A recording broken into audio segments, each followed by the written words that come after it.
Dans Demain nous appartient. Bruno est dans le collimateur de la police. Nathan se dispute avec Julie. Soisic est en compétition avec Victoire mais cache un secret. Raphaël fait une découverte macabre. Mardi 14 mars dans Demain nous appartient.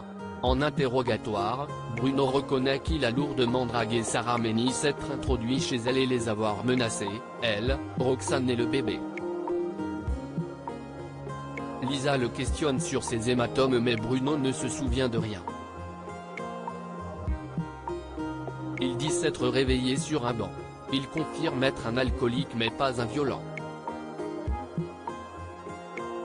Il doit tout de même rester en garde à vue. De son côté, Martin s'occupe de l'interrogatoire de Julie. Elle confirme que son père est arrivé chez elle blessé, saoul et sans souvenir de la soirée. Julie affirme qu'il ne s'en prendrait jamais à un enfant. Lisa et Martin ne disposent pas d'éléments pour incriminer Bruno, mais le garde au commissariat tant qu'il ne dispose pas d'un alibi solide. Nathan craque et dévoile son secret à Julie. Julie reproche à Nathan d'avoir dénoncé leur père à la police. Nathan est désolé de voir sa sœur dans cet état, mais ne fait aucune confiance à Bruno. Il s'énerve et avoue que son père le battait.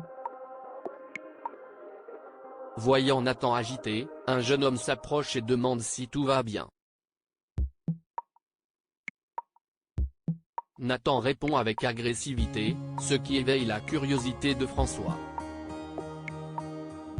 Il explique à Nathan qu'il s'agit de M. Le tellier qui vient remplacer le professeur de SVT.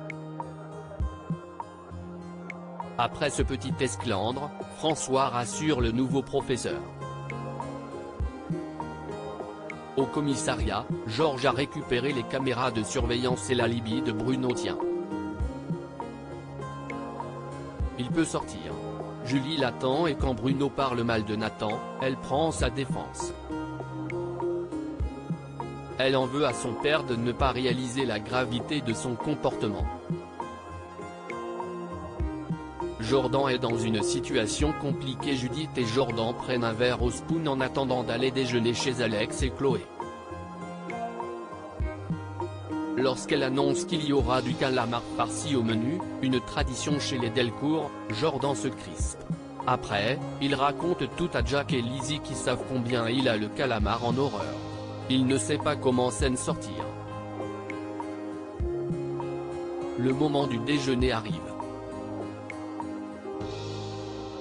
Surprise du chef, Ingrid a également préparé une salade de poule, autre plat qui dégoûte Jordan.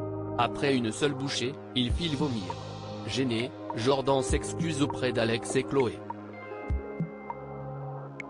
Celle-ci devine tout de suite qu'il s'est forcé à manger. Tout le monde est compréhensif mais une autre surprise attend Jordan.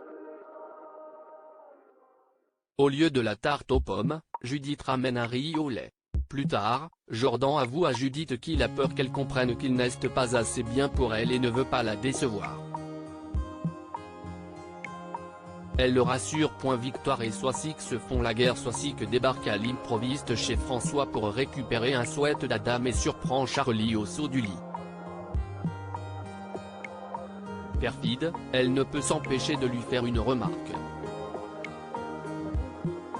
Au grand dent de Charlie, Soisic reste pour un café. Au fil de la discussion, Soisic évoque le nouveau médecin qui a débarqué à l'hôpital.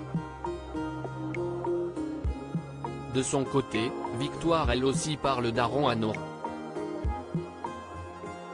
Si est-il la première fois depuis le départ de Samuel qu'elle se sent prête à s'autoriser à penser à un autre homme.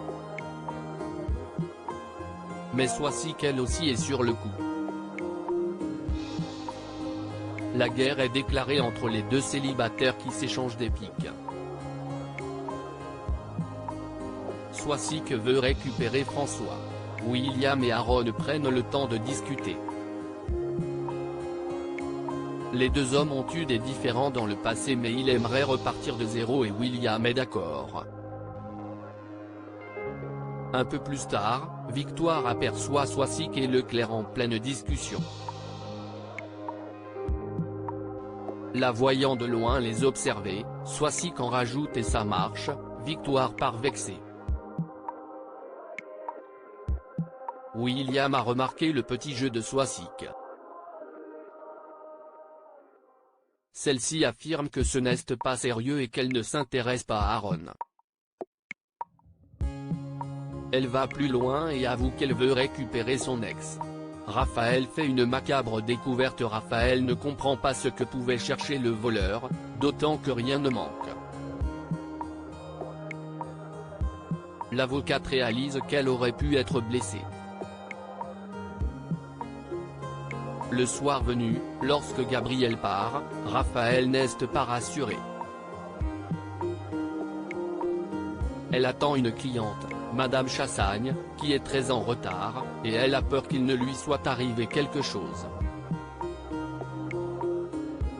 Elle décide de partir en même temps que Gabriel pour passer voir chez sa cliente si tout va bien. Sur place, elle entre par la baie vitrée qui est ouverte et la découvre inanimée sur le canapé à côté de son mari, lui aussi sans connaissance.